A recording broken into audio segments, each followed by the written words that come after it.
It's your guy one more time, Dedrick L, Hicks Jr. And I know we've been going for a while, but we're back. We're going to be ramping up with more content on some of the most hottest topics in the world of sports. All right, so today we're going to be discussing Jim Harbaugh to the Los Angeles Rams. And wow, I know a lot of Michigan Wolverine fans are out there dealing with some heartache and dealing with some pain, but I understand. But at the same time, I am not surprised. All right. Harbaugh has been at Michigan, and he won the national championship this past season, and just a stellar job just through all the adversity and everything they were going through throughout the season. 2 suspensions, staying together, J.J. McCarthy and Kroom and that coaching staff and that stout defense, they really held it down and put themselves in a position to make the playoff, be the number 1 team in the country going into the playoff, and ultimately winning the national championship, defeating Washington. And with all that said and done, immediately the NFL came calling. I think Harbaugh wants to be in the NFL.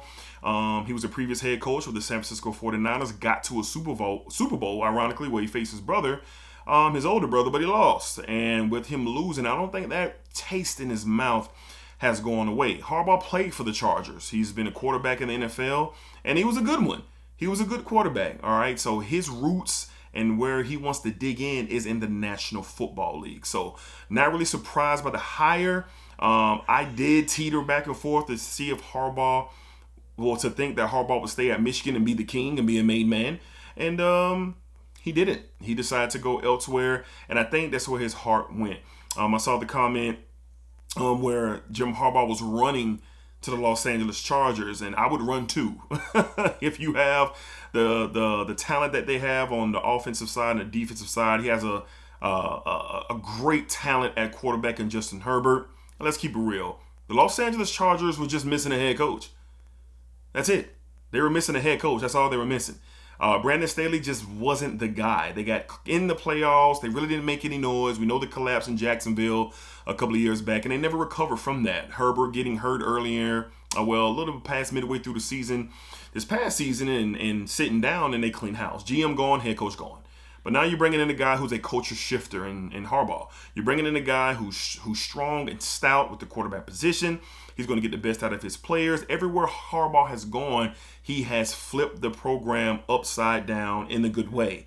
And I think they will immediately contend. I think they will immediately compete. The AFC West is now super stacked, just with the coaching talent for sure, with Sean Payton and Andy Reid and with Harbaugh. So, and no disrespect to Antonio Pierce, congratulations to him for getting that job with the Raiders. I'm very happy for him as well. So I think all in all, the AFC West is going to be the magnifying glass of the NFL next year, and rightfully so with the talent that's moving in and out of there. Now, what do I expect from Harbaugh right away? I just said it. He will compete. They will be in the mix. I'm not calling for a Super Bowl in his first season, but teams like the Jacksonville Jaguars and teams like the Pittsburgh Steelers and teams who are still trying to figure things out, they should be very concerned because now another power is on the way. You see the emergence with C.J. Stroud and the Houston Texans.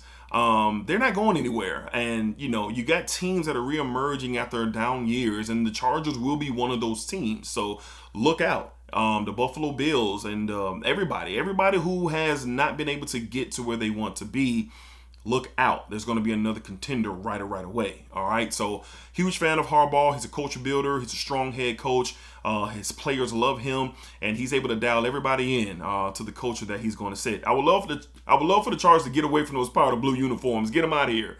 I would love to see them return to the dark blue pants, the dark blue jerseys, the dark blue helmets, the same ones that Harbaugh wears. So it'll be interesting to see if Justin Herbert and Bosa and Khalil Mack and those guys run out of there. If Bosa and Khalil Mack are even still with the Chargers, because you got to think that roster is going to get a facelift. So just speaking on the hire of Jim Harbaugh, I think it's a great move. I think it's an excellent move. It's going to be the head coaching move of the offseason, and looking forward to seeing what Harbaugh can have the Chargers looking like. And if you're in the AFC, everybody should be seriously concerned about Harbaugh being back in the National Football League. All right. So before we get up out of here, man, with this episode of the Sports Test Live, oh man, Kevin Durant, great player, one of the great offensive players of our time. One of the greats ever touch a basketball. 2-time Finals MVP. one-time MVP of the NBA, several first-team All-NBA accolades, so forth and so on. When you look at Kevin Durant, his talent, no one can sneeze at it or look, sideways or roll your eyes at it. This dude is a baller.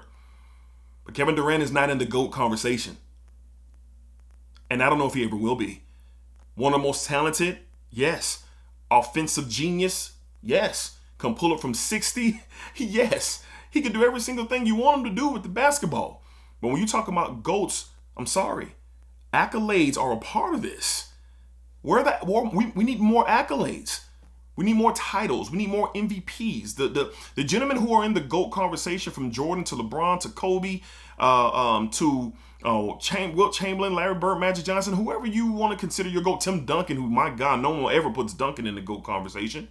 Shaquille O'Neal, we need more. We need more than just your talent to be considered the GOAT. The GOAT is greatest of all time, and that is a short table that not too many people can sit at. In my opinion, there's only maybe 3 guys that are up for conversation about who is the GOAT, and we can get into that at another time. But Kevin Durant has not done enough to be invited to that table. He's in the room of the champions. He's in the room of one of the best ever as far as what he can do with the ball offensively. He's given us tremendous moments as his time in the NBA. He's still going. But we can't forget about the monumental collapses in Oklahoma City when you're up 3-1 on the Golden State Warriors. They come back and beat you. I'm not even going to mention him going to the Warriors because I don't care. He went to the Warriors. The Warriors needed him to beat LeBron. The Warriors weren't going to beat LeBron without Kevin Durant, in my opinion. He needed to go there. And he went there and he won. And he won big. He won back-to-back. Could have been a three-peat if it wasn't for the Achilles pop. But he won. He got 2 Finals MVP because he was the best player on the floor during those series. Never going to shortchange that. But we can't forget about Brooklyn, can we? It's funny, I don't hear much conversation about Brooklyn. You remember, right? Kyrie Irving, James Harden, Kevin Durant. They compiled 3 of the top 10 players in the league at one time and could not even get to a conference finals. I understand the injuries. I get it. I understand. But he didn't get to a conference finals. He was outdueled by Giannis. He was swept by the Boston Celtics. And he hasn't been to anywhere near the conference finals since. So now he's back out west with Devin Booker and the Phoenix Suns, and they have a legitimate shot with Bradley Beal to really make some noise, knock on the door to the conference finals, and we can see what happens. I fully expect them to be there late in the playoff run. But with all that being said, that does not qualify him to be the GOAT. And I get he's going to stand on his. He's going to stand on his own business because he's Kevin Durant. And being Kevin Durant, that's a good thing. But when we talk GOAT, we got to stop using it so loosely. We can't use it loosely. So he still has time. Maybe he'll go out and win him a couple of more titles in Phoenix. Will that help the case? Absolutely. That would get him an invitation. But he's not even in consideration right now.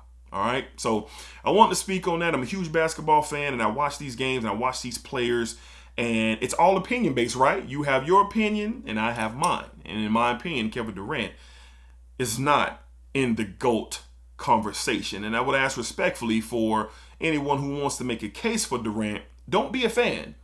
Take the fandom out of it of you being a fan of Kevin Durant. Let's get to what the qualifications are. The qualifications is that Kevin Durant has some of the qualifications, but he does not have all of them. But he still has time. And this is to be continued for sure. All right.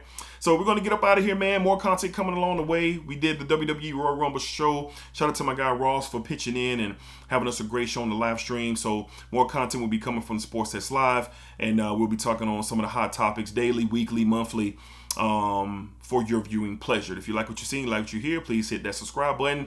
Hit that thumbs up. Help this channel grow. We're based out of Jacksonville, Florida, and we're here to have a good time talking everything sports. All right. So appreciate all the support. Thank you guys for watching. We'll see you on the next episode. All right. Peace.